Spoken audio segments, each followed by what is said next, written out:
You don't get a copy with you? If I did, I would be happy to pull it out. You don't even know, and he's asking these. I don't have the report handy to hand her, counsel. Thank you.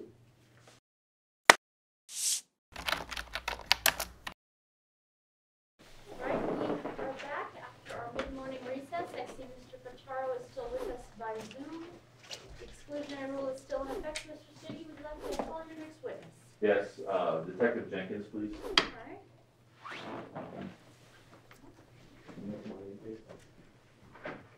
Morning. If you would come towards the witness stand and once you're there, I'll swear you in. Thank you. Do you promise the testimony you're about to provide today will be the truth, the whole truth, and nothing but the truth on our penalty of perjury? I do. Thank you. Please be seated.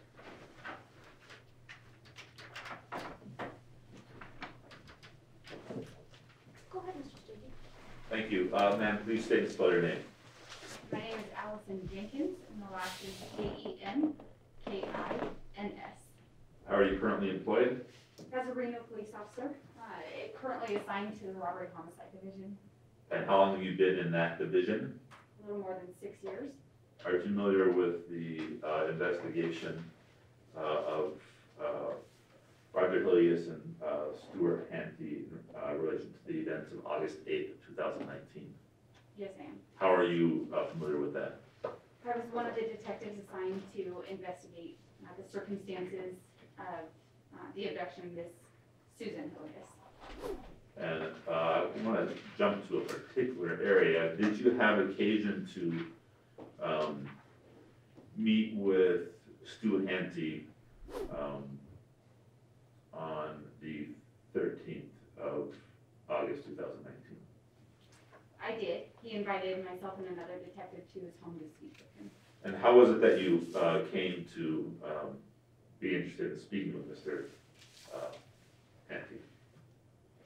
I was made aware that same day by Commander Oliver Miller at our police station that he had had discussions with Mr. Handte leading up to this incident, but also a discussion with him afterward in which he admitted he was present with Mr. Hillygus when Susan Hillygus was taken from her care. And so subsequent to that, you made efforts to contact Mr. Handte, correct? Yes, I did. And that contact led to a meeting at Mr. Hante's home, correct? Correct. Please walk us through just sort of the beginning portion of that. Well, I started by contacting him on the phone. He invited us to his house. It was Detective Lopez and I. He invited us inside. We sat down at his dining room table. He introduced himself. I told him we were there because we wanted to find out his involvement in what had occurred, and also to ask him for his help in locating Miss Hillygus, Susan Hillygus. He told us that he didn't know where she was, and then he proceeded to tell us at least an initial version of what he said occurred at the care home, as well as explaining his, I guess, how he came to have a relationship with Roger Hillygus in the first place. Let's maybe talk about that second part first. How did Mr. Handte say how he came to know Mr. Hillygus? He said the two of them met through a mutual friend at his attorney's office, and they exchanged phone numbers that day about 2 months prior to this incident. And then as time went on, they came to have a relationship that was deepened by similarities, or what Mr. Handte felt were similarities between Mr. Hillygus' situation with his mother and Mr. Handte's situation with his mother. And is it that relationship that culminated in the events related to Mrs. Hillygus? Yes, it is. And what did Mr. Handte describe as having happened that led up to the incident at Stone Valley? He told me that 3 days prior to the incident, Mr. Hillygus arrived at his house and told him that he wanted help getting his mother out of her current situation at the care home. He said Mr. Hillygus provided him a thick stack of paperwork that contained... Your Honor, I have to object in relevance to a conversation with a co-defendant coming in to implicate my client in things based upon hearsay from the co-defendant. I would ask that the answers here be struck relative to that in the state and those types of objections. Mr. Stege? As to the hearsay, that is a party opponent of the state, that statement is admissible. Importantly, Bruton is a Sixth Amendment confrontation right. We know that there is no such right at a preliminary hearing. Put another way, confrontation clause, Bruton issues are a trial right. We are not in a trial, and as such, they may be admitted in full in this proceeding. Would you like to say more, Mr. I would, Your Honor, just briefly. I'm not raising it necessarily on the Sixth Amendment ground, although that may come into play. What I'm saying is that it is double hearsay. The hearsay from my client to Mr. Handte is not admissible, even though it's from a party opponent, because it's coming from a party opponent. It's double hearsay. That's the problem. I don't know how the state expects to cure that by saying that this co-defendant said this. I obviously have no opportunity to cross-examine Mr. Handte or place him on the stand to confirm or have him deny any of these statements. The problem is it's hearsay. That's the major issue. So the objection is overruled. Please continue, Detective. Mr. Handte told us that Mr. Hillygus had provided him with a stack of paperwork, different documents, including a photo of Susan Hillygus as well as a copy of her birth certificate. He said that there was a court order in there that claimed to supersede all previous court orders issued by the state of Nevada and the courts here. Mr. Handte told me he told Mr. Hillygus that he would help him, although he thought that based on the circumstances it would be very challenging to do so. He told us that he attempted to get into contact with several people at Reno PD in order to maybe set up a meeting between them and Mr. Hillygus, and then said that on the day the incident occurred, he received a phone call from Mr. Hillygus asking him to meet him at the care home. Was it more, was Mr. Handte able to describe ever speaking with Commander Miller? Did he describe in particularity that he spoke to Commander Miller? I recall him telling me he had attempted to get into contact with Jason Soto, who was the chief of police, as well as his second in command, but that he had difficulty doing so initially. And did he say why it was, or for what reason or relationship he attempted to contact Chief Soto? Yeah, he said that he had known them from his previous time as a law enforcement officer, and specifically as the chief of the Reno Police Indian Colony, and that he thought that maybe a meeting between them could help them decide the best course of action. And he next describes that on the day in question, he received a call from Mr. Hillygus saying to meet at Stone Valley. Correct. And is Stone Valley, is that the home where Mrs. Hillygus was residing? Is that within the county of Washoe, state of Nevada? It is. Please continue. What did Mr. Handte say he did after receiving the call from Hillygus? He said he drove to the area of Stone Valley Memory Care. He did not name it by name, but adequately described its location. He said that he met with Mr. Handte, or Mr. Hillygus rather, and a friend of Mr. Hillygus' who he introduced as Tracy. He said he met with them across the street from the care home rather than in the parking lot of the care home. And that they had a discussion outside the care home for several minutes in which he looked through the stack of paperwork again. And he said that they made a plan to go inside. He eventually told me that when they went inside, just before going inside, I should say, that Mr. Hillygus told him that he believed there was a wanted poster or something to that effect showing his face inside the home, and that he had been previously trespassed from the home and didn't want to be recognized inside, or that would be... Your Honor, again, I have to object to this testimony. It's hearsay.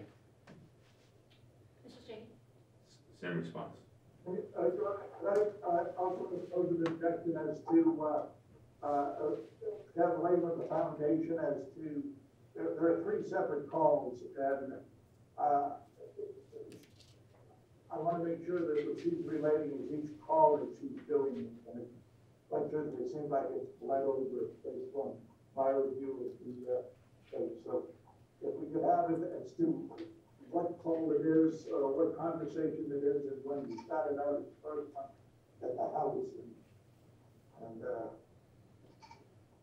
I think we're going well beyond that now. I think certainly the clarification of which meeting or phone call we're talking about is appropriate, but the hearsay objection is overruled. So Mr. Stege, could you please clarify which meeting or phone call we're discussing?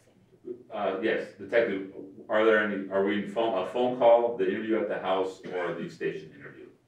The interview at the house, but for further clarification, that interview, although it started at Mr. Handte's house, was later moved to a different location at Mr. Handte's request. Same day, part of the same interview. Okay, and what was the reason for moving from Mr. Handte's house to this other location? He told us that his wife was on her way home and said he wasn't comfortable talking in his house and asked us if we'd be okay moving the interview elsewhere. And so that, did that happen directly, or at his request, did you guys go to another location and interview? Yes, we did. Was that a police facility in any way? Oh, no. What was it? We met I think, I can't remember who threw out Starbucks, but we went to a Starbucks and we actually sat at a closed down restaurant on the patio, very near that Starbucks, just in an effort to afford him a little more privacy. Okay, and if you can please, as we go forward, cue us in when we get to the station interview. Okay. If you'll continue, I think we left off at just outside of Stone Valley, state a conversation there. He told us that Mr. Hillygus had expressed some concern over the fact that he felt he maybe recognized there, and in fact that they had a photo of him or some sort of wanted poster because he'd been previously trespassed from the home. He said that as they were walking in, he claimed Mr. Hillygus asked him to use or provide a false name when signing in, asked him to use the name Gus. He said that he claimed he told Mr. Hillygus he wasn't comfortable doing so, but again, expressed to me he felt very sympathetic toward Mr. Hillygus and ultimately agreed to do so. Although his version started out different, during the conversation near the Starbucks, he told me that although he was hesitant to initially tell me, he claimed he wrote down the name Gus and provided a false name of Alice as the person they were there to visit. He said that after doing so, he and Mr. Hillygus were admitted into the open floor of the care home behind the front desk. He said they were directed to Alice's room because they had written Alice as the name of the person they were there to visit. And that the door was open for them by somebody at the home, and that they saw Alice lying in her room. They excused themselves from the room and made an attempt to locate Miss Hillygus' room on their own. Mr. Handte told me that after their attempt to find Miss Hillygus' room failed, he suggested that Mr. Hillygus go to the desk behind the front lobby and ask for help there to present himself, introduce himself, and also present the paperwork. He initially claimed that he watched Mr. Hillygus identify himself and present the paperwork that he claimed to have seen, and said that after doing so, a staff member of the home took him to Miss Hillygus' room while he waited inside the secondary lobby of the home, or the foyer of the home, and that eventually, several minutes later, Mr. Hillygus exited and came back to the lobby with his mother.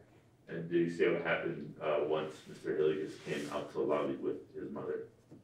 Yes, he said, he initially told me that they had a conversation upwards of 10 minutes with her in which she claimed to recognize her son and said that she wanted to leave. He later clarified and told me that that wasn't necessarily true. And then, you know what, I take that back, that's not at this interview, that would have been at the station. So he said that after, getting her consent to leave with her, they walked out. If I'm gonna object, now let in the station, if we can do things in the sequence, like, know where to why my objection. So I will have the reference to the other interview at this point be struck. The comments about this interview will remain. What did he say happened in this interaction with Mrs. Hillygus in the foyer of the memory care home? After talking to her, he said that they walked her through the front lobby again, and across the street to a vehicle Mr. Hillygus had waiting for her.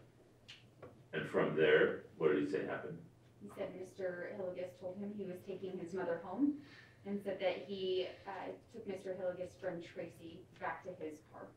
Did he state the reason, sort of going back in this interview, the reason for Tracy's presence? Yes, he did. He told me it was his understanding that Tracy was there to video document the incident and I guess the contact between them and the staff members of the care home in case things were to go poorly. Did he use the term "go south"? Is that correct? Several times. And did he state if anyone else went into the home besides himself and Mr. Hillygus? He told me that he believed Tracy had maybe gone into the front lobby but had not proceeded further than that, and that it was only he and Mr. Hillygus who actually entered that, the home itself, past the initial front lobby. Did you ever discuss further sort of the documents that Mr. Handte had stated he had seen in this first interview? We'll call the house plus Starbucks the first interview. I did. I asked him about them. I asked him what he could recall and tell me about those documents. He told me that he remembered maybe seeing Judge Egan Walker's name on them, but that he also recalled seeing something about the state of Arizona. He admitted that that was confusing to him and threw up a red flag. But he said that there was an embossment on it, which to him lent credibility to those documents. That terminology, red flag, is that a term that you used or he used? The term, yeah, I think it's possible we both used it, but. And these interviews, the house plus the Starbucks, those were audio recorded, is that correct? It is. The interview at Starbucks and the interview at his house was audio recorded, and then the interview at the police station was audio and video recorded. Before we move to the police station interview, anything else? Well, did he say what happened after he gets to his car with Tracy? He told me he recalled having a conversation with Tracy and remarking that it was a little bit bothersome how easy it had been to essentially sneak Miss Hillygus out of the house. Did he say what contact he had with Mr. Hillygus from that time, sort of getting in the car outside or at the cars outside to the moments of your interview? He did. He told me that after he left the care home, it occurred to him that he didn't believe Mr. Hillygus had provided the home with proper notification or a proper understanding, leave them with a proper understanding of what was occurring. And so he said he called Mr. Hillygus and recommended he fax the documentation he had to the care home because of it. Because he had not given forth the documents while inside the home. Correct. Did Mr. Handte state whether he believed that what they were doing was legal? Did he make a statement on that subject? He told me several times that he did not feel good about what was occurring, that he did not feel it was kosher, for example, that there were red flags, and that he warned Mr. Hillygus previously, if what we're doing is discovered, we will leave. I will leave.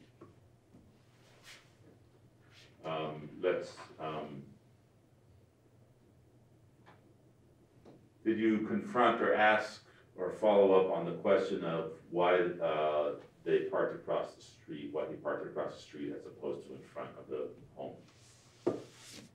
I did. Are you referring to the first interview? Yeah, there'll be a clear signal to you when we move to the second one.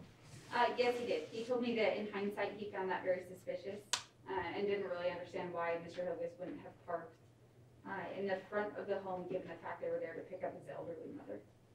Did he say anything about the way Mrs. Hillygus had walked from the facility or while within the facility? He told me that Mr. Hillygus had to support her, and that she walked or shuffled very slowly on their way to their car. Did Mr. Handte ever did he express remorse about his actions? He told me he felt he should not have become involved. I know in your report, at one time you attribute that he felt he was duped by false paperwork. Did he use that term, duped by false paperwork? He did use the word duped, yes. And in that context, did you speak to him about his 30-year experience in law enforcement? I did. Can you tell us about that conversation and his reaction? I told him that I had difficulty imagining that a law enforcement officer who had upwards of 30 years experience would handle that situation the way he handled it, that they would see documentation they didn't understand and proceed to enter this care home with the understanding that they were there to provide a false name, not only of themselves, but of the person they were there to see, and that they would attempt to use these falsities to remove Ms. Hillygus from her care home, while still assuming that there was paperwork that said that, everything was on the up and up. And did Mr. Handte have any physical reaction while this was happening, while you're saying that you are having a hard time understanding or believing that he would do this? He did. He nodded his head up and down in seeming agreement. He hung his head low at one point.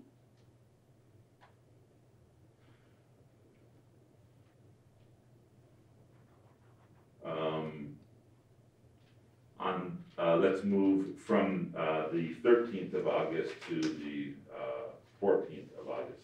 Is that when the police station interview occurs? It is. And in the intervening time, you are learning more about what has been discovered during the investigation, correct? Yes. And a decision is made to place Mr. Handte in custody, correct? Yes. And he is brought in custody to the Reno Police Department. Correct. And what happens once he's at the police department? I made contact with him again in an attempt to get another interview. And where did that occur? Inside an interview room at the Reno Police Department. And that interaction, was that audio and video recorded? Yes, it was. Prior to testifying today, did you have an opportunity to review a thumb drive containing the interviews, the recordings from the 13th, as well as this audio video recording from the 14th of August? Yes, I did. And after reviewing those, did you recognize those to be a true and accurate depictions of the original? I did. And after recognizing them, did you affix your initials to the proposed exhibit? I did. I'm sorry, I mean, I approached the witness. Of course. Oh, you take proposed M and review it? Mr. Stege, is that M or N as in? M as in Mary. I M as in believe. Mary. Yes. Ma'am, do you recognize proposed M? I do. How do you recognize it? I recognize it as the thumb drive that contains those interviews and also the tag in which I fixed my initials to the back. I moved in the proposed exhibit. No objection from my Honor. Which one is he introducing, Judge? I'm sorry. Mr. Pitaro, he's attempting to introduce State's Exhibit M, which is a video of the interview of Mr. Handte while he is in custody at the police station. So is this the time, sir, that you would like to be heard regarding your motion? Yes. In our motion, we set out the statement. I believe the Stone has a clip of that on it, which is an excerpt out of the statement that deals with the Miranda issue. I can't see her, but we have that. Ms. Stone, do you have that clip that Mr. Pitaro is referencing? I do, Your Honor. She has it, Mr. Pitaro. And with that, the person that we played to that is that the relevant testimony the basis of it is set forth in the motion. Any objection to that, Mr. Stege? Well, yes. I've not seen the clip. I don't know the completeness of the clip. I propose, and to clarify, this contains both the interview from the day before plus the video interview that the motion to suppress is related to. Which it contains the fullness of the interview in question. I propose that be admitted, upon which the court can make its determination, and the court can certainly separate out any Miranda issue or the issue before us and the content, should it be admitted. Because I don't know the fullness of the interview, I can't, I must object, right? And in the motion, the argument is narrow in terms of the interaction. The fullness leading up to that, I think, is relevant under case law. I think also the interview the day before has some bearing on the question before the court. Your response, Mr. Pitaro? Yes, Your Honor. I won't play the whole tape, but if the court wants to listen to if the make its ruling on this motion, the issue is that the first statement of this house was not a custodial statement, therefore I have no problem with that for purposes of doing it again.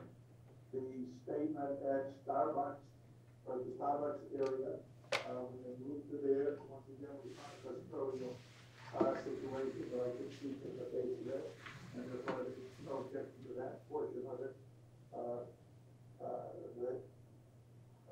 coming in. But it is the third portion, which is the custodial interview of where we're at, and of course, that is the issue for the court to determine, and that is, was the Miranda warning sufficient? And was the waiver sufficient, known intelligently? We've already testified that she's reported it, so all we've done is the means of the court is to take that part out. But if the court wants to listen to the whole thing to make its ruling before the court makes its ruling, then I leave that up to the court. But we object because there's a lack of constitutional foundation. There's not a proper waiver, no intelligent waiver of it on the record. And there is a specific side as an offer of proof. There's no waiver that's signed, which is generally done in these situations. We don't have that, or we have the so that's why we're pointing that issue with I agree because he has the obligation to. So, Mr. Pitaro, let me just, for efficiency, it sounds like you are not objecting to playing the entirety of the interview at the police station in order to make the purposes of the ruling, perhaps subject to argument afterwards regarding the motion to suppress. Is that right? Well, if the state feels, if the court feels we have to listen to the whole interview, I think the ruling under Miranda issue obviously would want the court to do its diligence and listen to whatever the court thinks is necessary. My position, of course, was that if the Miranda waiver issue, which is narrow, and the state wants to put that in for the purpose of the court making a decision, not for admission prior to the court's ruling. Mr. Stege, I'll leave it to you. what would you like Pitaro had no objection to you playing the interview for this limited purpose. Right, You agree with that? yeah. All right, let's. Well, the limited and then the target purpose, but yes. You trim up, obviously, say that in what you want to say. I'm in agreement for the limited purpose, but I also, to be clear, for the target purpose of substantive evidence. How long is the interview, if I may, counsel? It is long. How long? It's over an hour. Your Honor, if I may, as a Yes, friend of the Mr. court, Evenson, go ahead. I don't know that I have standing to join in Mr. Pitaro's objection, but I would note this. I think that is, regardless of playing the entire tape for over an hour, for you to determine whether or not there's a Miranda issue or not, I would suggest to the court that the interesting issue is was a Miranda warning given?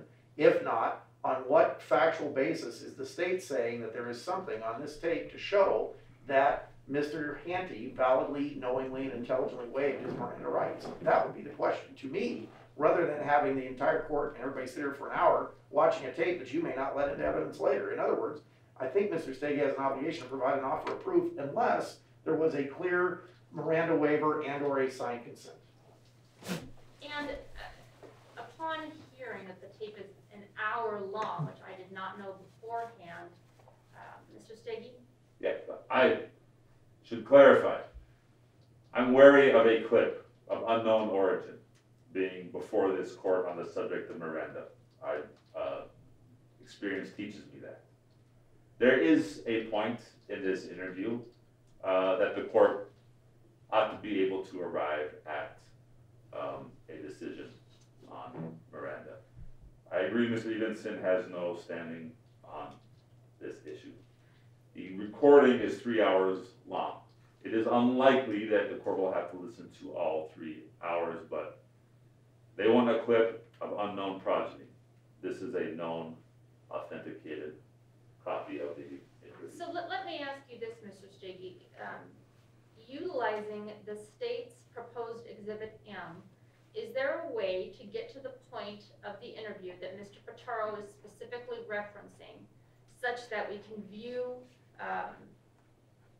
basically the point in time where the Miranda rights that are at issue are discussed? And can we simply watch that clip from your proposed Exhibit M at this point? We can, but I think I noted in my opposition it's around 4 minutes where that occurs. The substance of my argument is the portion before that, and frankly the portion the day before, is all relevant to this question of waiver, primarily. I'm a 30-year-old, I've been in law enforcement 30 years, I recently got fired from as a police chief. And counsel can certainly argue all those things. I'm just talking about what could we watch a limited portion of the video that Mr. Pitaro is asking for. Certainly, the court can take into consideration any other things that parties would like to argue or offer regarding that as well. So, what would the court like me to do? I propose let's play the first 4 or 5 minutes of it for the court, and there will be a time, I think it will be obvious to all that we can stop watching. Mr. Pitaro, does that suffice for your purposes? Yes, Your Honor, I am a bit taken back that, as an officer of the court, we made a representation that this clip is from the tape provided to us by the state. I do take offense that it's making an insinuation that it is somehow been adopted. We did this for purposes of brevity and the motion there. So I'm a bit offended that as an officer of the court that the integrity of trying to manipulate a tape is waived. And that's why I say, you want to play the whole damn thing, you can play it, I don't care, for your purposes. But, you know, you can't have the tape needed too. If you have an objection and say you're going to raise it, then let us raise it.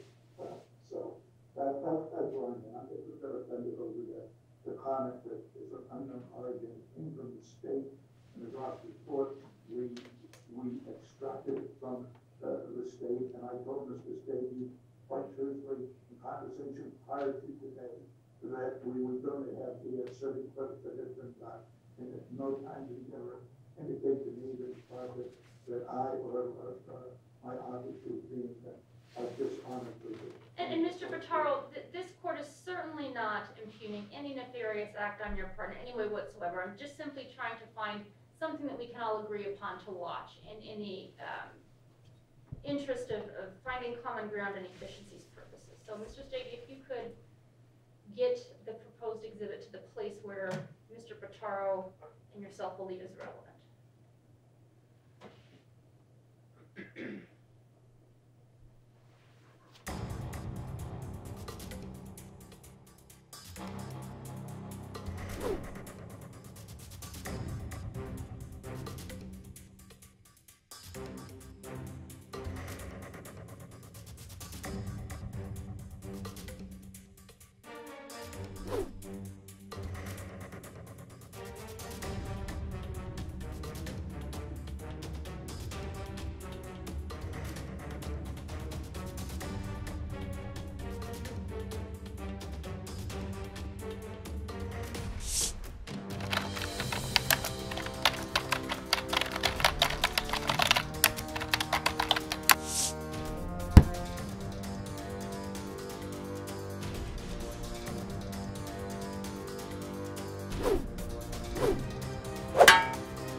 The court has a few comments before we begin.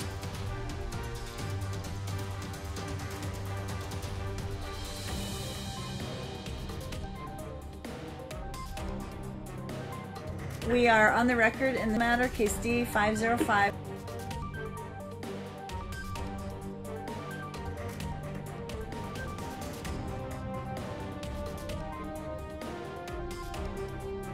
You guys either agree or I order.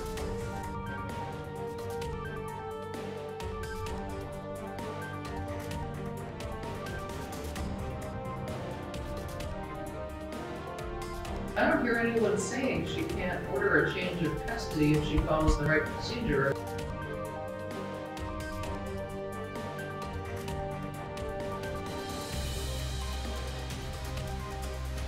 There must be an evaluation of the best interest.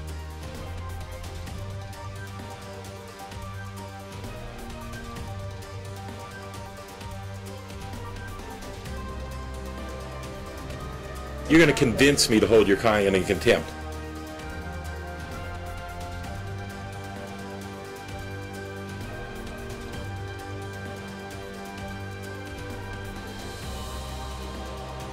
Raise your right hands, face the court clerk to be sworn.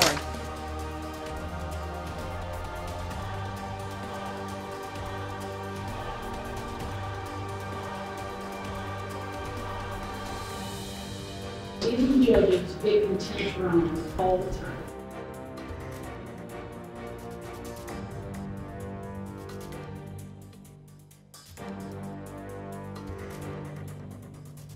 Wait, starting at 3 minutes, 21 seconds.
And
making sense? Yeah.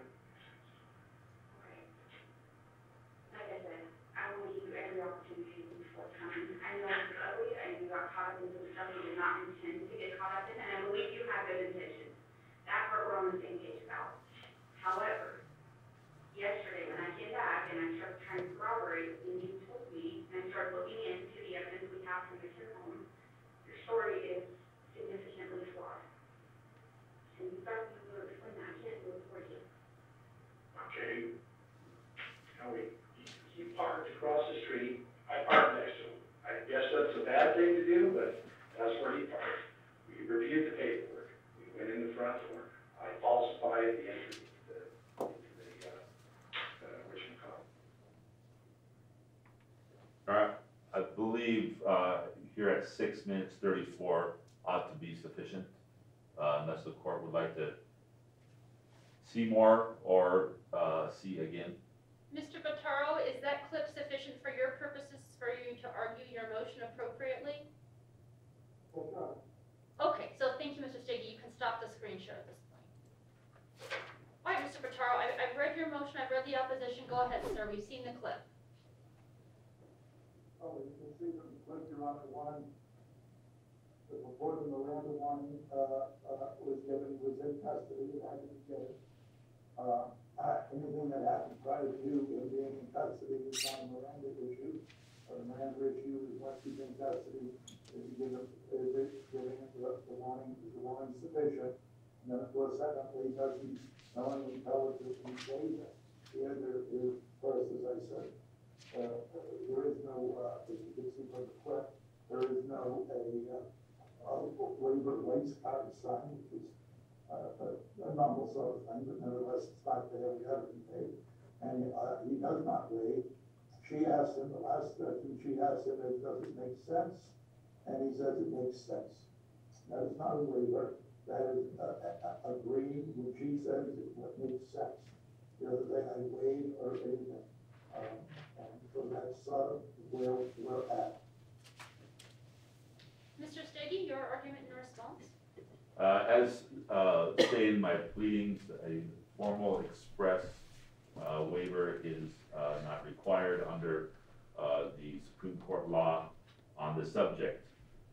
This is Miranda is concerned with advisement. It is primarily an advisement of rights. The question of a voluntary and knowing waiver is a totality of the circumstances test, which I've pointed out in the state in my pleadings. I would suggest on the question of waiver, the man did, I think we can all agree, from here he made statements, right? We have the interview, a waiver.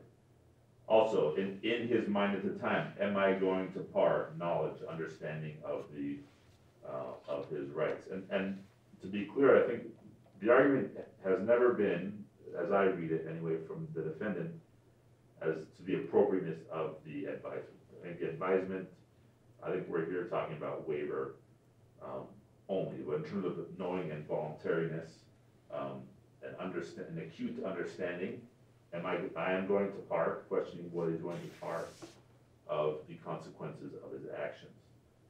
The statement, I have nothing to hide, I believe that's at, I know at the time in my pleading. The nodding during the advisement, that's around 5:35. Additional factors, in the previous interviews and the testimony that Mr. Handte has been a police officer for 30 years. A factor in the knowing and voluntariness of nature of his statement. So I think it is a difficult position to be in, to argue that the man did not knowingly and voluntarily engage in a waiver of his rights, especially under our case law since Miranda, Burt Hughes in particular, indicating that a waiver has occurred here. So with that, Your Honor, I don't think I need to argue much more, unless the court is interested. Thank you. I have, as I previously previously stated, reviewed the motion, the opposition. We watched the clip together. I listened to arguments.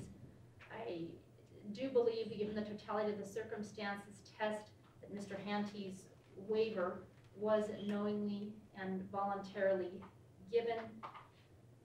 I therefore am going to deny the motion to suppress. And counsel, it is now noon. I sense this witness has only started her testimony. Would you like to break for the noon lunch hour at this point? It seems to make sense. Your Honor, I submit to my fellow counsel. Mr. Evenson? As I always say, Judge, I'm the defense attorney. The state calls witnesses and calls the tune, and I kind of just dance to it. So however long, if he's gonna be 10 more minutes with this witness, and this is the last witness, let's finish up. If it's gonna be longer than that, then I guess we should go eat and come back. Let's eat, come back. Any objection, Mr. Pitaro, to having the lunch recess now and coming back? No, Your Honor, my office brought me aside, saying so I can say it while I wait. Right. So let's resume counsel at 1 o'clock unless there's any objection. Unless you want to let us do what Mr. Pitaro is doing, which is bring food in your courtroom and eat it while the proceedings are going on. Just kidding, Your Honor. Probably not. Probably.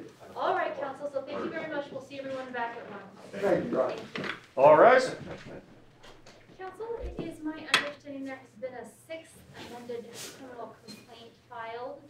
So we'll need to arraign Mr. Hillygus and Mr. Handte on that document. Mr. Evenson and Ms. Stone, do you have copies of that? We were just presented the copies, Judge. I've spent a few minutes going through the differences. The primary difference appears to be in the factual allegations of counts 2 and 3. I was still comparing and contrasting the remaining allegations. They appear to be the same, but I haven't gone through them word for word, so to speak, or as much as I would like. But the district attorney's office represented that he was 95% sure that it was only counts 2 and 3, so I was just taking that other 5% chance. Anyway, Judge, with what's been presented at the preliminary hearing, the current status of the law, this doesn't change anything as far as we're concerned, so we'll waive the formal reading and arraignment at this time, and we're prepared to proceed. All right, Ms. Stone? And Your Honor, we'll also waive the amended complaint. All right, so I find that both defendants have waived the formal reading and understand the allegations. Mr. Stege, I believe you had a witness on the stand when you last adjourned. Yes, Your Honor. I believe Detective Jenkins is present. Certainly, please come back and resume the stand. And Detective Jenkins, you are still under oath. Go ahead, Mr. Stege. We left off at the station interview on the 14th of August. Can you tell us about the contents of it? We in court saw the beginning portion of it, but I wonder if you might summarize the interview at the station with Mr. Handte. During the second interview with Mr. Handte, we talked more about the incident that had occurred at Stone Valley Memory Care. I told him that I had some concerns and some questions, and that some of the information I had gotten didn't appear to match up with the information Detective Barnes had gotten from staff members at the care home. Early on in the interview, I, using a ruse, told him that there was video footage at the care home, and that it appeared to show maybe not Mr. Handte and Mr. Hillygus entering, but maybe Mr. Handte and Tracy. There was no video, and he continued to insist, despite that ruse, that the only 2 people to enter the care home past the initial lobby were he and Mr. Hillygus. He told me that he had received a phone call or a text message, I can't remember which, from Mr. Hillygus asking him to meet him at the care home. He said that he met him across the street from the care home, across from Stone Valley Drive, and said that they had a 15 to 20 minute conversation prior to entering. He said that that conversation was had between he, Mr. Hillygus, and Tracy. He said that during that time he was presented with a stack of paperwork again. He said he did not fully combed through all the documents, but did flip through them, and asked Mr. Hillygus if he had added or taken anything out of them. He said Mr. Hillygus denied doing so. He said that during this conversation, he remembered telling Tracy, hey, if Mr. Hillygus is able to get his mother out of that door, you're gonna have to come with me after so he can facilitate his escape of his mom. So while entering the home, he said that he was approached by Mr. Hillygus, who told him, hey, I believe there is a photo of me in there in the form of a wanted poster, and that I'm not welcome in there. I'd like you to use the name Gus when we enter, and say that that is your name as the visitor's name when we sign in on the sign-in log. He told me that he expressed his concerns in doing so to Mr. Hillygus, but said that Mr. Hillygus insisted that was the way it needed to be. He told me that he walked into the care home, into that front lobby, and signed the sign-in log using the name Gus for his own identifying information, and then looking at the log and finding the name Alice and writing down Alice as a person they were there to see. He said that they were granted admission into the rest of the care home, and that a staff member of the home took them to Alice's room upon being told or under their understanding that they were there to meet with Alice. He said that that staff member actually opened the door to the room of a woman named Alice and left them there. He said that while inside that room, they found a woman they assumed was Alice lying on her bed in her diaper. They quickly excused themselves from her room and attempted on their own for several minutes to try and attempt to locate Miss Susan Hillygus. Mr. Handte said that they were unable to locate Miss Hillygus at that time, and said that he suggested to Mr. Hillygus that he take the paperwork he had and go to the desk behind the front lobby, present the paperwork, identify himself, and try to find directions to his mom's current room. Contrary to his initial statement to me, he told me that he hung back while Mr. Hillygus did this, and said that although he heard the name Hillygus being mentioned by Mr. Hillygus, he didn't know if it was him identifying himself or just him asking for his mother. He said that he watched and stayed behind in that secondary lobby while Mr. Hillygus was walked by another staff member of the home, somewhere out of view. He said several minutes later, Mr. Hillygus returned with who he assumed was his mother on his arm. I asked him if, I told him I had difficulty believing that, like he had told me previously, there had been a 10-minute conversation between the three of them based on what I had been told about the condition of Miss Hillygus. He told me that he remembered asking her something to the effect of, do you recognize this person? He said she said yes, and then admitted, well, she had dementia, so I don't really know what to make of that. And then said that they walked her out of the home. And he said that they passed by a male manager named Tim, he believed, who told them to have a good day, and said they walked Miss Hillygus across the street, put her into the car of Mr. Hillygus, and said from there he took Tracy home.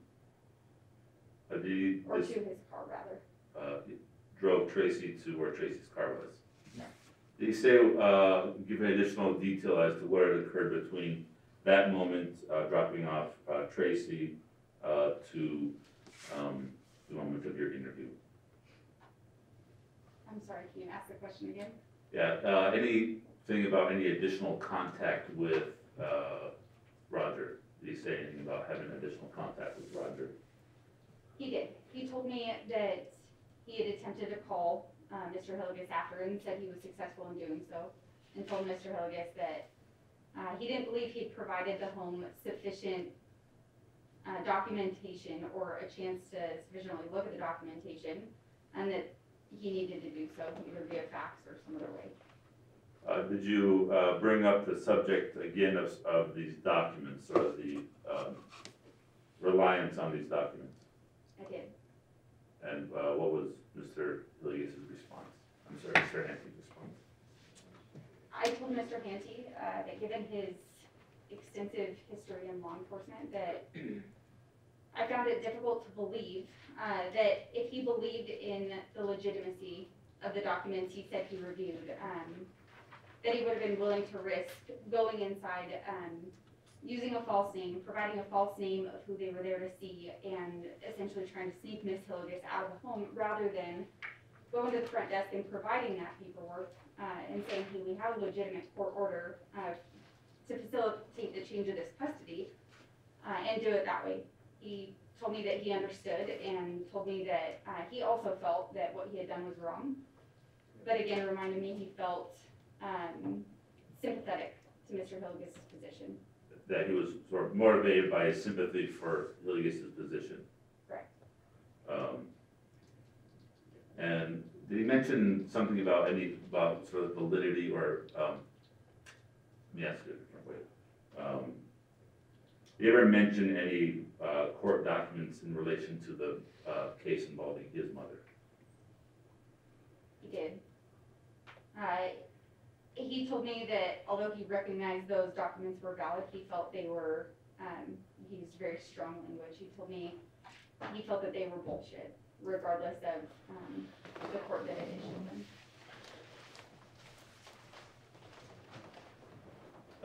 Do you see Stu Handte in the courtroom today? Yes, I do. Would you identify him, please, for the record? Sitting at the defense table wearing a black blazer or a black suit jacket and an off-white colored shirt with a white mask over his face. As the record reflect ID of defendant, Mr. Handte. It shall. Did you ever have contact with Mr. Roger Hillygus? I did. You see Roger Hillygus in the courtroom today? Yes, I did. Could you identify him, please, for the record? I can. He is also sitting at the defense table with a blue and red plaid shirt with a light blue face mask. As the record reflect ID of defendant, Mr. Hillygus. It shall. How was it that you came to have contact with Mr. Hillygus? A warrant was issued for the arrest of Mr. Hillygus. That warrant was, well, Mr. Hillygus was arrested several days after the issuance of that warrant, I believe on the 16th of August. He was taken into custody in LA County, and several days after that, I believe on the 27th, a partner of mine and I drove down to LA County to pick him up and extradite him back to Reno. And tell us about that process of extraditing him back to Reno. What occurred during that process? So we did it by vehicle. There's several different ways to extradite someone. We picked him up from the detention facility he was at. I advised him of his Miranda rights. I advised him of the process moving forward as far as relocating him to the Washoe County Jail.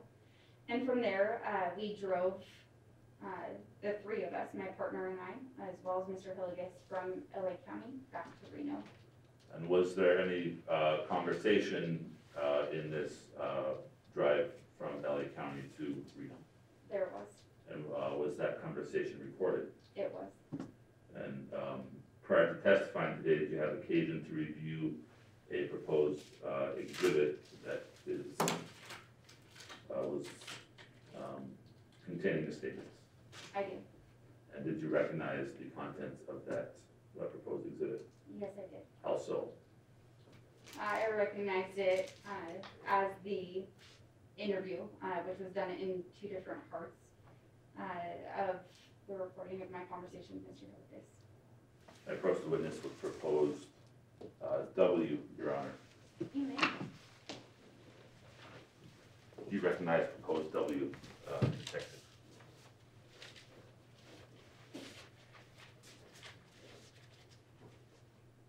Yes, I do. How do you recognize it? It's a green flash drive with my initials and my badge number written on the back by me. And your initials are written on there because that's the thumb drive you just testified to having reviewed. Correct. And move to introduce W, Your Honor. Without objection, Your Honor. Any objection, Mr. Pitaro, on this bill? All right, it shall be. I'm sorry, I heard the first thing you said, Mr. Pitaro. I did not hear the second thing you said. I said no objection, but I told Tammy to chime in. I think he's inviting Miss Stone to chime in if he cannot be heard. Very well. All right, I hear no objection, so it shall be admitted. I wonder if can you summarize for us, if you will, the conversation with Mr. Hillygus that is contained on the exhibit. I will do my best. That is a conversation that took place over 8 or 9 hours. Yeah, I certainly introduced myself to Mr. Hillygus, explained the process to him. From there, we got into a car to drive back to Reno. We talked about a myriad of different topics during our drive home. Primarily, we talked about having aging parents and the condition of his mother and his father, and how their family trust sort of came to be about, and the court process in which he lost his ability to remain as the successor of the family trust and of his mother's care. He, during the interview, expressed several times his frustrations with the court and his belief that the courts were corrupt and that the process itself was corrupt. We eventually did discuss the incident in which he took his mother, and then sort of the events that played out afterward, from the time his mother was taken into custody or recovered and the time he was taken into custody. Did he admit to himself? Your Honor, objection, leading question. I didn't quite hear the entirety of the question. And Your Honor, that was intentional. He's suggesting the answer, did he ever admit to, and then he's gonna supply something that she can say yes or no to. It's a leading question. Either, what if anything did he admit on the journey, or something along those lines? It's open-ended. Mr. Stege? I'll rephrase the question. All right. Did Mr. Hillygus make any admissions to entering Stone Valley on the date in question? Your Honor, and again, that's exactly why I was objecting. I object, it's a leading question. And I feel like what Mr. Stege is trying to do, there's just been testimony that this is a conversation recorded potentially over 8 or 9 hours to direct the witness towards which portion of that conversation he means. Perhaps, Mr. Stege, you can rephrase while still trying to direct the witness towards which portion of the conversation you're relating to. What did Mr. Hillygus say he had done at the Stone Valley on the date in question? He also told me that he had met with Mr. Handte and another friend of his named Tracy Griffith outside the care home. He said that he intended to go into the home and take his mother out, and that he believed he had sufficient documentation to facilitate that legally. And did he explain where he got this documentation? This We the People stuff? He did not explain the process of that to me. He explained that he had requested a jury hear his case in the Family Division of the 2nd Judicial District Court, and that had been denied to him several times. He said he felt it was a self-effectuating right and that it was something that he was entitled to, although it was something that he had to furnish himself. He said that he used We the People Court Services, which appears to be an internet-based. Your Honor, I'm going to object. The "it appears to be" is not anything that my client said on the tape. It's her interjection as to what, if any, research she did, and I just want it separated from the answer. We will come to that, Your Honor. The question before the witness is where he said he got the documents. All right, so simply just limit your answer to that. He said he obtained a jury verdict through We the People Court Services. And did he make any claims as to how that would affect the local court process?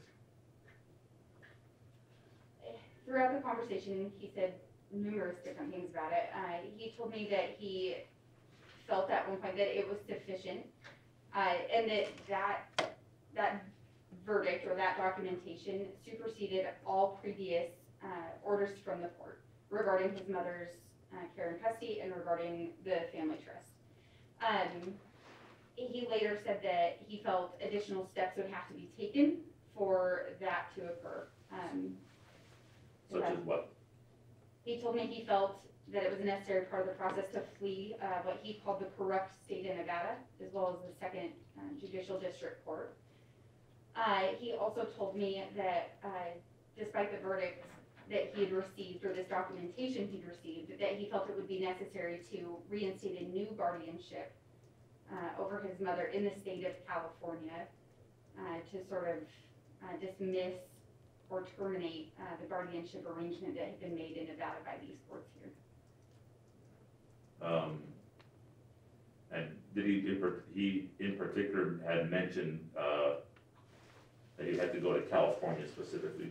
Like, was the state of California mentioned by him specifically as a place he had to go to? He did mention the state of California. I don't know if that was, I don't know that he felt that was his only option, just where he chose to go. If you'll take us to outside, what his statements about outside of Stone Valley, the meeting outside of Stone Valley. In terms of what he did from the meeting to Stone Valley. I have no idea what he's asking her, Judge. Well, I think Mr. Stege can clarify. I believe he's trying to direct her towards more portions of the conversation they had. Mr. Stege? Yes, did Mr. Hillygus say, in fact, that he had gone into Stone Valley to remove his mother? Yes, he did. And did he say how that process occurred or what happened during that process? He did. If I recall correctly, he told me that he entered with Mr. Handte, and that they had no previous conversation about any need to deceive the employees there, that they were to go and they were to fill out the sign-out sheet, go in, get his mother, and leave. He said, I asked him about signing the sign-in sheet. Again, if I recall correctly, I believe he told me he didn't need to, and they were told that one person signing the log was sufficient, and that person had been Mr. Handte. He adamantly denied asking Mr. Handte to falsify anything on his behalf. And from there, where did he say happened? He said they entered the home, and that he knew where his mother lived because it was the same room she had lived last time he was at the house, or the home rather. He said he got her, he went into her room. He said he found her sitting on the edge of her bed, staring out a window with the drapes drawn. He said that he talked to her and he asked her if she wanted to leave. He said she told him she did want to leave. He told me that he escorted her out, and that on the way out he asked to talk to a manager so he could show that manager the paperwork, the documentation he said he had. He said he was told by staff that the manager was not available and left the care home with his mom. Did he mention a person by the name of Tim?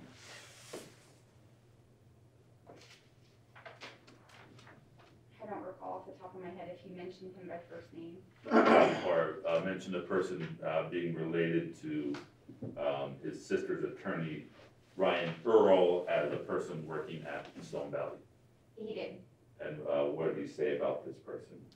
He told me that it was his belief that one of the managers, or the manager of the care home, was related in some way to one of his sister's attorneys, and that this manager was receiving kickbacks from his sister's attorney for having people placed in that home. I wonder if you will talk about if Mr. Hillygus stated what he did with his mother once she was outside and in the car. He told me that he took her to Truckee, California to visit a dear friend of hers, who she hadn't seen in quite some time, named Stephanie Oliveri, I believe. He said that they went into Miss Oliveri's store, she owned a clothing store, and they visited her, or with her, for a short time. He described the visit as a nice visit, and then said that he left with her. I asked him for more specific details about what they had done that first evening after he took his mom from the care home, and he actually refused to tell me. I asked him specifically if they had stayed the night in the car. He told me it wasn't relevant, that he wasn't going to answer that question. He insisted that his mom had been safe while she was with him, and ultimately that they ended up going to the LA area to visit mom's brother at her request.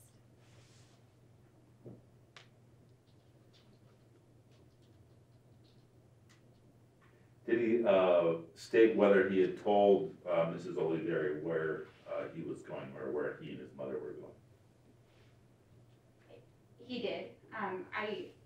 I told him it was my understanding that Miss Olivieri was under the impression that he and his mother were going to move to the Portola, California area. I asked him if that had been said to her and if there was any truth to that. He told me there was. He told me that he had applied for and that his application had been granted to move into an apartment in the Portola, California area.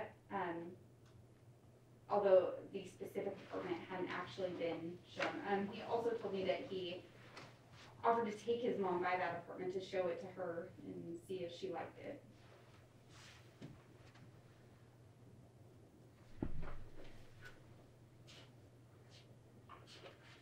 I wonder if you could talk about what Mr. Hillygus said about the process of his arrest in terms of sort of being awoken by the police. I told Mr. Hillygus it was my impression, it was my understanding, that there had been some sort of hours-long standoff between the LA County Sheriff's Office. Your Honor, I'm going to object. This is her understanding of hearsay information that she wasn't present for being brought into the record. I object. It's hearsay. She wasn't personally present for any of this. Mr. Stege? Incorrect. She is asking him a question, right? Setting up the question for him to see if he will admit or deny it. That is a proper question.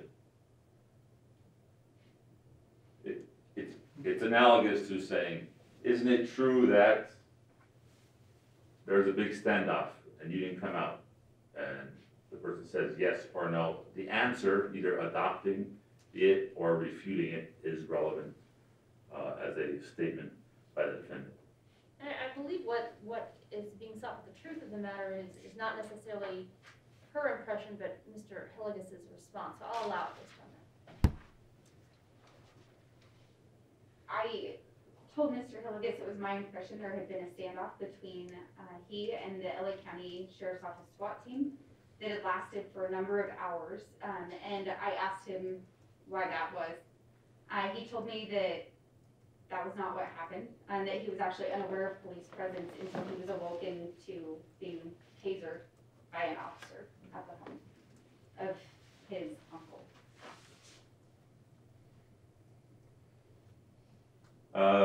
Did you, or was the subject of whether Mr. Hillygus had been trespassed from the facility ever discussed in this interview? It was. And tell us about how that went, please. I asked him if that were true. I told him it was something I had heard, and he confirmed it and said, yes, I had been told not to visit there anymore.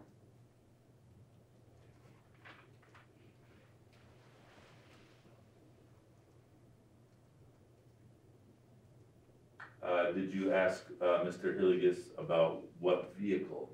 Your Honor, again, I understand it's a very long interview, and I understand that he wants to focus her on things, but to bring up specific points or anything, there are so many better ways to ask these questions that are not leading. Well, what I heard is Mr. Stege referring to, was there any point in the discussion about a vehicle? That's what I've heard. So I don't think that's necessarily leading, and that it doesn't suggest an answer. So the objection's overruled. Was the subject of what vehicle Mr. Hillygus drove on the date in question discussed in this interview? Yes, it was. In what way? How so? I asked him what vehicle he used during the incident itself. He identified it as his white Honda Accord or white Honda Civic, I can't remember for sure. He later admitted that he had traded that car out with his wife's or his silver RAV4, Toyota RAV4. In what context or how so? How did he say he did that? He claimed he left it at her place of employment, and that he said he and his wife had a habit of leaving their car keys on the floorboard of their vehicles when they weren't in use, and that he was able to just open up the RAV4, which his wife had taken to work the day he switched them out, take the car keys and switch cars, leaving the car keys behind for the Honda Accord in her parking lot, or the parking lot of her place of employment. Did he mention the place of employment? I don't know that he recalled it specifically.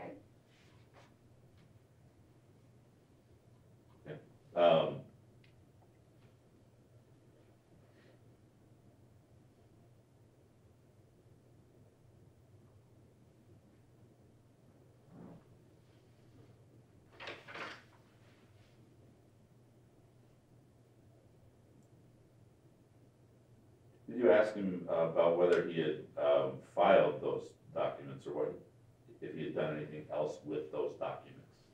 Your Honor, to what documents is he referring? There have been 40 documents introduced in this case. Which ones is he specifically referring to?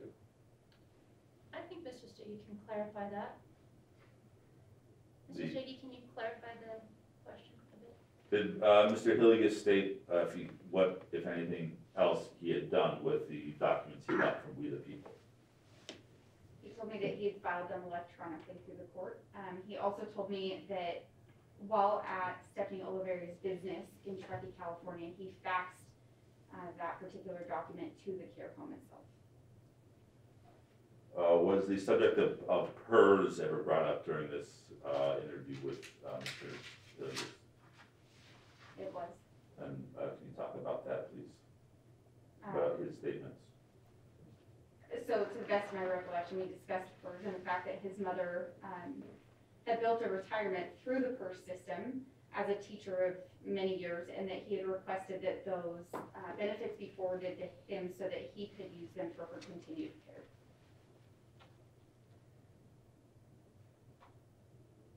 care. You had mentioned this We the People issue before. Did you conduct any investigation or research into that entity or supposed entity?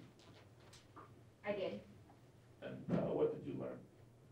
Objection, relevance, hearsay? Mr. Stege? I'm not certain it calls for hearsay at this moment. The information that was obtained, and the relevance of it, I think, is clear, given the nature of the charges. So I don't see how hearsay is involved at this point, and I also agree with the relevance of the objections overruled. Can you ask me the question one more time? I'm sorry. What you learned about We the People court service?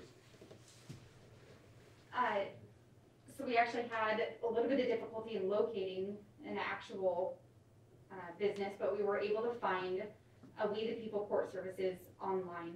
I initially made a couple of attempts to contact that company online and was unsuccessful in doing so. I later was contacted by somebody who identified himself as, I believe, the CEO of that company, and had a couple of different conversations with him. And this,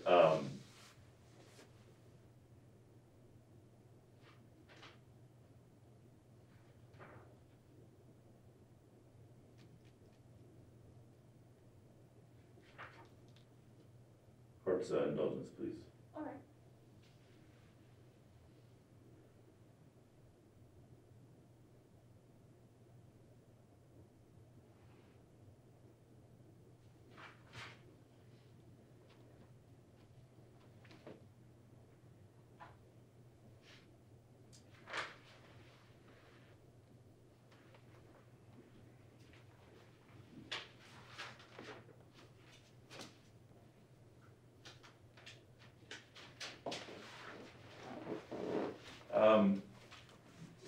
Did you discuss with Mr. Hillygus his mother's medications at all?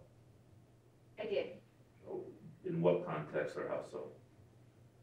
I told him that I had been made aware from staff at the home that his mother took a daily anxiety medication, and asked him if he had taken those medications with him or left them behind.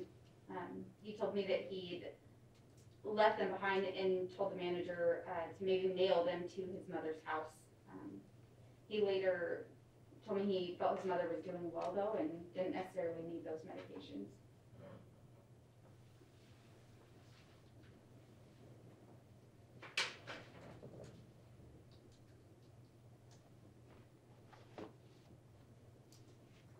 Thank you, Your Honor. I will pass the witness. All right, Mr. Evenson. Thank you.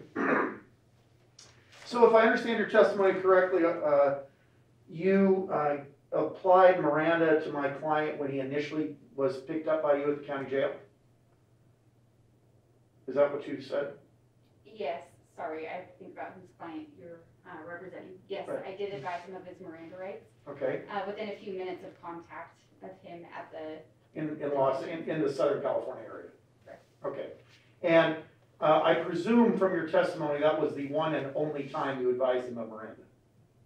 that's correct. Okay, so when you talk about, and the state asks you repeated questions using the term interview, it appears as if you were asking him questions regarding what took place in the case along this 8-hour ride. Is that what happened? I did ask him several questions, yes. Right. Did you Mirandize him at hour 4 before you asked him that question? No, I didn't. Why not?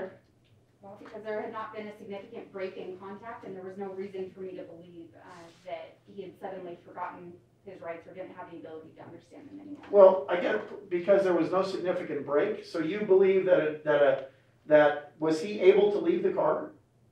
No, he was not. He was in Was custody. was he able to? Was he in handcuffs? Yeah, I think he was in ankle cuffs as well as handcuffs. Yes. Okay, and these conversations that you had with him, I'm sorry, these interviews that you had with him, you initiated them all, didn't you? Are you asking me if I initiated every point of conversation? No. Or can you clarify your question? I'll be happy to. These incriminating statements that you're testifying to today, they were all brought about by you starting asking him questions, didn't they? I'm not sure still what you're asking. Yes, I asked him a series of numerous questions, and some of his answers appeared to be incriminating or self-incriminating. And Well, you've been doing this a while, right? yes, sir. Okay, so what I'm asking you should not be as foreign to you as you're making it out to be. So I just want to make sure we're talking. Well, I want to make sure you and I are talking about the same thing. So, you need something? So, counsel, let me interject. I've asked you before, when people talk over each other for objections and answers, I can't hear what's being said. If there's an objection raised, we need to pause, hear it, hear the response, have a ruling. That's all. So please let's not talk over each other. Thank Go you. ahead, Mr. Evenson. Thank you.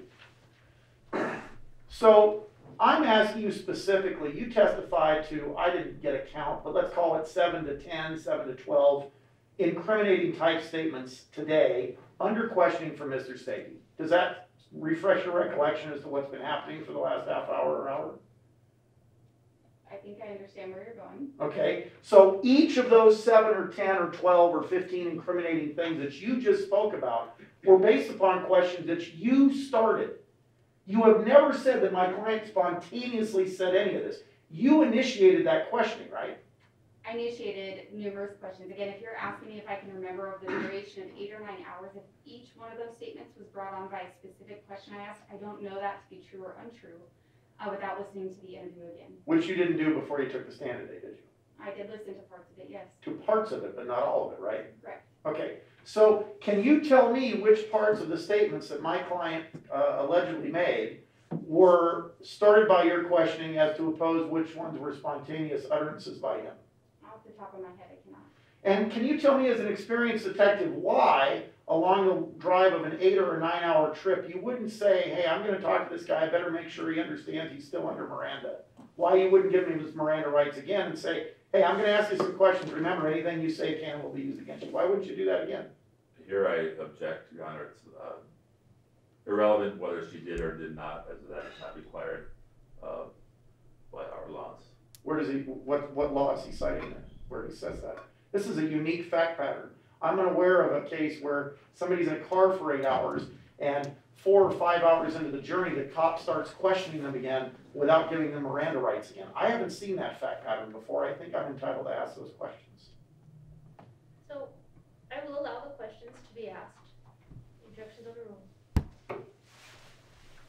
You're an experienced officer. Why didn't you think, in fairness to him, the guy who's being prosecuted, that to make sure that he understands what he's saying may and may be used against him? I felt that my initial explanation of him, or explanation to him of his Miranda rights was sufficient. I felt that his ability to understand it was sufficient. Did he ever affirmatively waive them? I would be happy to listen to that portion of the interview for you again to tell you. I don't recall off the top of my head. So you have no recollection today of whether or not he waived his Miranda rights ever? He did waive his rights. If you're asking me if that waiver was implied or if it was verbalized by him, I don't remember. I believe I just asked you whether or not he expressly verbalized his waiver of his Miranda rights. That's what I'm asking. Yeah, I don't remember. Objection. That was not the question. And so It most certainly was the question. She then went to implied versus expressed. Mr. Vincent, can we let Mr. Stege finish his Sorry. objection? Then I will certainly let you reply. I know you will, thank you. my objection is to, a question is asked, the answer is dissatisfactory to counsel, and then the response being, that's not my question. That is not a proper mode to interrogate a witness. It's certainly fine to follow up with another question, but to say, that's not my question, to an answer to a question is improper. And I'll rephrase and move on, Judge, if I may. All right. Thank you. Go ahead. So, to be clear, did my client ever expressly verbalize his knowing, intentional, and voluntary waiver of his Miranda rights, yes or no? I don't recall off the top. Okay. You're an experienced officer, right? Yes. And if a suspect waives their Miranda rights, that's a pretty important thing, isn't it? It is. And you've been trained that when a suspect waives their Miranda rights, to write that in any reports you write, correct? Correct. And if they expressly indicate verbally that they're knowingly, intelligently, and voluntarily waiving their Miranda rights, you write that in your report, don't you? objection, compound question. How's that a compound question? Mr. Stege? Knowingly, voluntarily, expressly, verbally waive, asking 6 things, as well as calling for a legal conclusion, as well as I think the question was quite clear, Judge, and I think it's quite clear what Mr. Stege's doing. So, I think what we're talking about is the Miranda rights and the express or implied potential waiver or not. So I think under those circumstances, using those terms together in a question is appropriate, so I'll allow it. Can you ask the question again? You've been trained to write those circumstances in your report, right? I've been trained to certainly document the admonition itself and whether there was a waiver or not specifically how that waiver was given. Did you ever write in your report that my client waived his Miranda rights expressly through an oral statement? I'm sure I did not write it that way. Because he didn't, did he? I have already told you I don't recall. Well, if he did do it, and you're holding yourself to your own high standards of police work, you would have put it in your report, right? objection, speculation, asking for an answer on a thing that might have happened. I'll withdraw and rephrase the question. So, if there was an express waiver, it's highly likely that you would have put it in your report because that's what you've been trained to do and that's your pattern and practice, as you've already admitted. Objection, similarly speculative and irrelevant as to the probability. So I think the question at this point is appropriate. I'll allow it. Can you ask it again?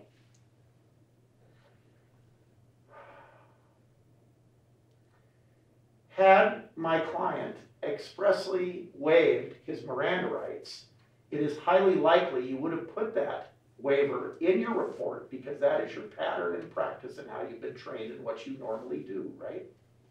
I know that I would have documented that his rights would have been waived, or that he had invoked them at that time. How he waived them, I don't know that I would have documented it that specifically. So when a suspect waives their Miranda rights, you don't put it in there, if they waive them specifically, you don't put that in the report? I put that they waive their rights. I don't always write exactly how it is, whether it was expressed or whether it was implied. Great. Did you put in this report that he waived his rights? I would be happy to check for you. Please. May I have my report or a copy of it?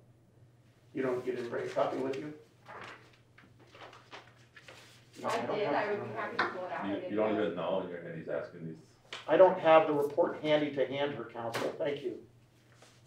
So you didn't review your report before you came in today? I did. Okay. And you tried to be prepared for these questions today, right? I did. And you knew that these kind of questions would be coming up today because Mr. Pitaro had actually filed a motion on these issues, right? Objection relevant.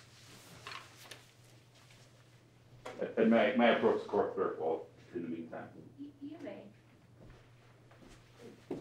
Mr. Evenson, I certainly will allow you to ask these type of questions, but if the witness, I think it becomes an issue of bias and credibility, Judge, which is why I'm proceeding down the road that I am. I would also note that the witness appears to be hedging testimony and trying to hopscotch around very direct questions in order to get to a preconceived answer that she believes the state wants. And so I'll do this all day if I need to, but I think the simplest way to proceed is for her to answer direct questions that are answered to her rather than dancing around them. And that's what I see going on. So I can only give as good as I get. And these are very easy and simple questions, but there seems to be this idea of I can find a gray area, I can say this, I can say that, and it makes it appear as if something happened that didn't, and that's what concerns me. Mr. Stege, your response? I don't know what we're doing here. I don't know this hopscotch. I don't know what this argument, I don't know what is occurring here. This is narrative, it's argument, but I don't frankly know where we are. The witness asked to see her report to answer this question. And I was asking a question based upon her recollection of a report that she read in detail before she came in today. So I'm entitled to ask her why she needs to review it if she reviewed it in detail before she came in today. That's not an inappropriate question, yet that's what he objected to. I don't know what's going on here either, Judge. The question I objected to, if I may, Your Honor, was you knew this, I was gonna ask this question because Mr. Pitaro filed a motion. That's not what I said. You knew these kinds of questions would be asked of you because Mr. Pitaro filed a motion. That's exactly what I said. Not that I would be asking a specific question, but these types of questions would be asked. Okay, I understand what we're talking about. The exact words may be slightly different. Go ahead, Mr. Stege. Right, so my objection ought to be sustained is my position. And Mr. Evenson, again, I will allow you to ask these questions, but at some point, again, you are left with what the witness's answers are. Understood. I appreciate that. So, to be clear, do you recall writing in your report anything about an express waiver of my client, of his Miranda rights? Off the top of my head, I don't. I'd be happy to review my report. Okay, and do you recall writing anything in there about an implied waiver by my client of his Miranda rights? I don't remember exactly what I wrote about Miranda. Okay, but you did review your report before you came in today and you wanted to be sure you were prepared. Yes, I did. And you knew that this would be an issue because of the motion that Mr. Pitaro filed, right? It was my understanding that that motion was relevant to Mr. Handte, Okay. not to my interview with Mr. Not to Mr. Hillygus. Okay. And so,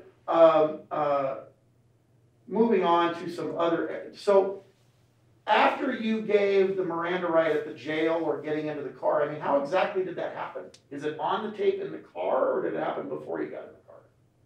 It is on tape. In the To car. answer the first part of the question, and it was while we were inside the facility itself, not inside the car. Okay. So it was inside the facility itself in California, right? Correct. Okay. How many hours into the trip until you started the interview of my client? I felt I started the interview relatively quickly after getting into the car. certainly I asked him several questions, about his situation, about his mom. What have you been trained and taught with regards to giving a Miranda right where somebody doesn't expressly waive it and then you start asking them questions? What is your training in that? I'm not sure I understand what specific training you're referring to. I don't know that I've had any specific training in, how to proceed after somebody implies their consent. Is that what you're Well, asking? how did he imply consent for you to ask him a question if he never waived? So again, I'd be happy to listen to that portion of the recording, to be more clear about that, but I don't recall it off the top of my head. Okay, so you are conceding then that there is no express waiver of Miranda that you can recall, right? Objection misstates the testimony. I said that there's no express waiver of Miranda that she can recall. How is that misstating the testimony? By turning that into, you are conceding that it did not happen. Her memory and a concession over whether that is the truth are different things. In my view, Your Honor. What I He is doing this on purpose to break up the questions. He knows that we don't have a transcript today. He knows I can't have questions repeated. It is completely improper what Mr. Stege is doing. With these repeated objections for very clear, very questions that can be very easily answered or not by the witness. I believe the witness testimony has been, she does not recall whether it was expressed or implied. Mr. Evenson, I've told you to allow you to ask questions about that, but Thank you. you do need to ask questions based on the responses she's given for her testimony today. And Mr. Stege's objection about rephrasing it, I'll ask you, Mr. Evenson, to phrase it based on what the testimony of this witness has been. You will concede that you do not recall an express waiver being made by my client at any time during your pickup or drive with him. Yes, I will concede that I don't recall, how he Okay. waived his right. So the next question is, you also do not recall, well, you've been very clear, you only administered Miranda to him once, and that was at the jail before you all got in the car. Correct. Okay? And you then say that the interrogation started in the car a short time after you left the jail, but you're not sure how long. I use the word interview, but yes. Yes, interview, that is correct. And you also have indicated that before you began questioning him, you did not give Miranda again, obviously, right? I only gave it to him once. Okay. And so my question to you was, what is your training on questioning somebody when they have not expressly waived their Miranda rights? That's the question. And you're saying as a law enforcement officer in your position, you've never had any training in regard to that? So that's a two-part question. Have you had training in regard to that? If you're asking me if I've had training, I just want to make sure I'm clear. If you're asking me if I've had training in how to proceed with somebody who waives their rights? No, who has not waived their rights. That's the question. Have you had training in how to question somebody who does not waive their rights? I've had training regarding Miranda, certainly, and also training regarding interview and interrogation. I don't know that I've ever had training specific to how to proceed with a witness after a Miranda admonishment has been given in regards to how that person waives or doesn't waive. So you don't have a pattern or practice and you've never had any training in that area that you can recall? Can you identify the specific area you're talking about? I feel like I'm missing your question and it's certainly not intentional. Okay, so let's get into this then. What training did you go through? You went through Category 1 post-training, right? I did. Okay, so during that Category 1 post-training, they talk about Miranda rights, don't they? They certainly do. And during that Category 1 post-training, they say somebody can expressly or imply to waive their Miranda rights, and they give the difference between an express waiver and an implied waiver, right? Correct. Okay, during that training, they also say if you don't have an express waiver, what do they train you to do in regard to questioning somebody if they have not expressly waived? I don't know that I ever received training in what to do in that circumstance. There was certainly training on the proper way to admonish somebody of their rights per Miranda and the different ways in which somebody can waive those rights. Yes, but tell me what involves waiving those rights when you start questioning them without a waiver. Well, I advised him of his rights. He told me he understood those rights, and he proceeded to have conversation with me. He did not have conversation with you. You asked him questions, correct? Objection to the form of the question. I would ask to take this witness on voir dire on this question. So that he can lead her right down where he wants her to go. I vociferously object. There's no foundational issues here. He's merely trying to throw her a life preserver. There's no need to voir dire here.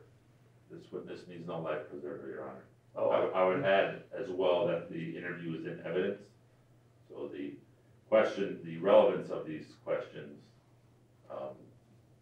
that's first. It goes towards whether or not my client was interrogated or interviewed after waiving his rights while in custody. It's a foundational question as to Miranda. Apparently, I am not entitled in the state's view to a straight answer of, were you trained on whether or not it's okay to question anybody if they don't waive their rights? I think everybody in this courtroom knows what the answer is, but we can't seem to get it out of this particular witness. I would add to my objection, Your Honor, I'm happy to respond to any Miranda motion as I was to Mr. Pitaro and his firm to understand the issue here. Instead, what we're doing is, I'm trying to be careful with my words here, but sort of flail about around this issue. In Nevada, if you want to suppress a motion, a statement, you file a motion.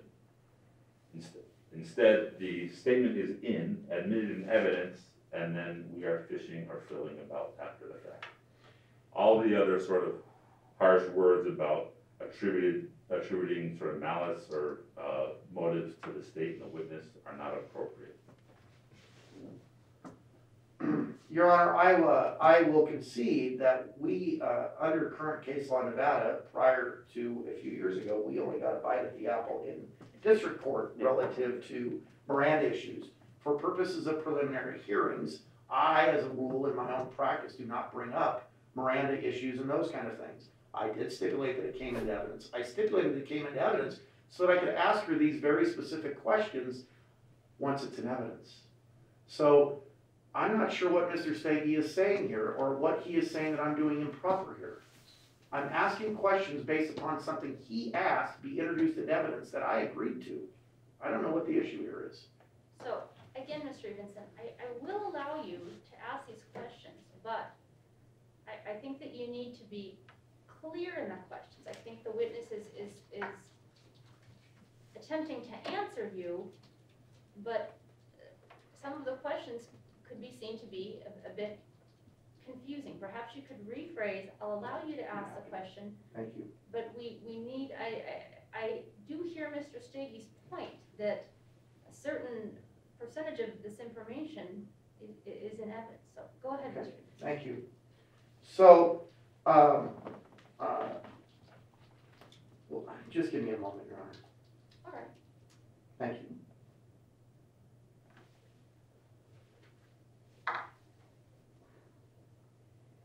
All right. So let's go back through everything that happened relative to your investigation here. Just curious, did you ever interview Susan Hillygus? Yes, I did. You did. When was that? I believe it was August 15th. And August 15th? Yes. And where was that? At her place in employment at the Sierra Sage Golf Course.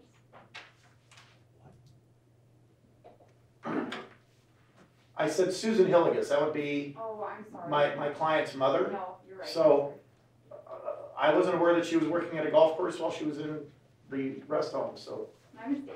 okay. No, I did not ever get the chance to interview Susan. Yes. Okay, so you never interviewed her? Correct. Okay.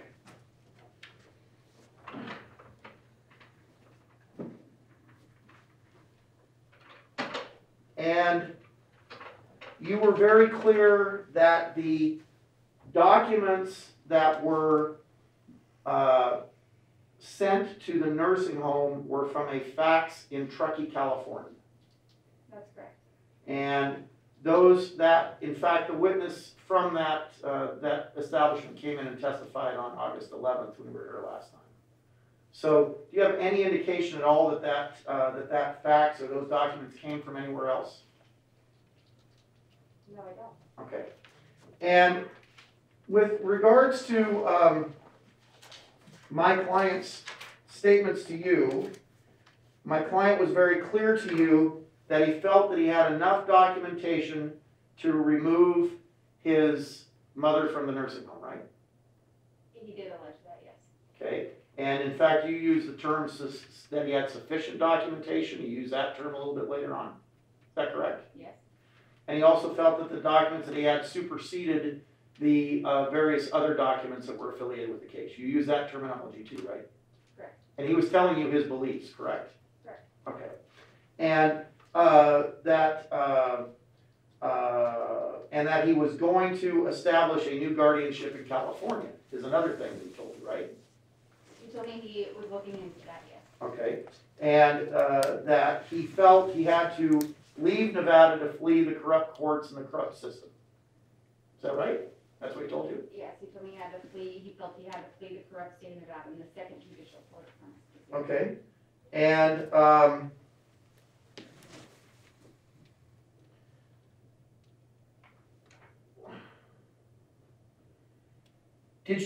he also indicated to you clearly that she wanted to leave the facility, the Silver Valley, that my client said that she wanted to go, right?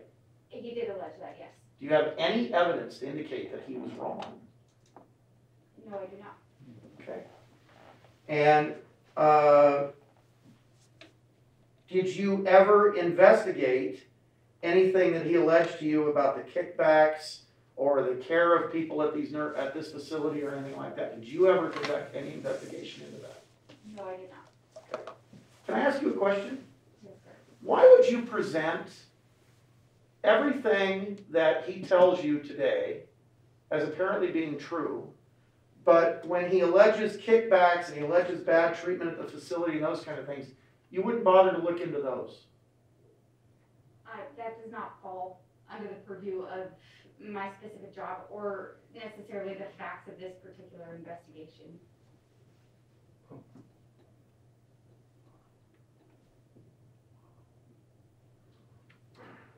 I have nothing further. Thank you.